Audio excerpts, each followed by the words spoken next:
Actually, bago, yung iba first time nila sa movie. First time, introducing. Oo. Kaya, What's exciting for you about Ako this po? film? siguro kasi nakasanay ako sa Love is Blind. Hindi talaga ako seryoso sa mga arte ko. At saka yung pag nilalambing ko si Kuya Derek, saka si Kian, hindi ako seryoso. Pero kay Enchong sobrang seryoso. Seryoso na yun.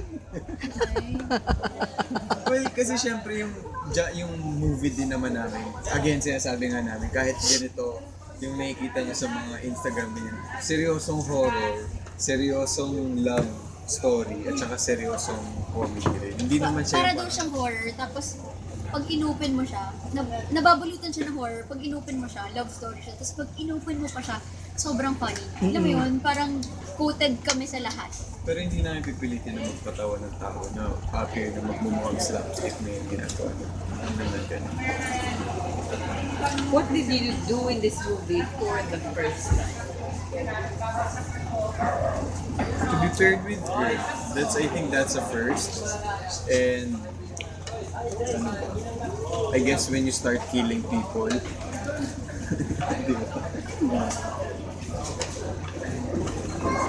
Hindi ko pala sinabi yun. Ay, speaking of killing, congrats dun sa Lila mo. Nanood kami. Thank you.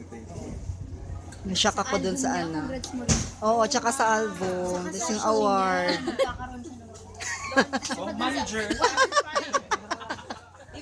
Kasi ganito, wala akong pinafollow sa Instagram, di ba? So pag pupunta ako sa, alam mo yung suggestions, lahat ng connected sa nilalike ko or mga nagtatag sa akin, yun yung mga lumalabas.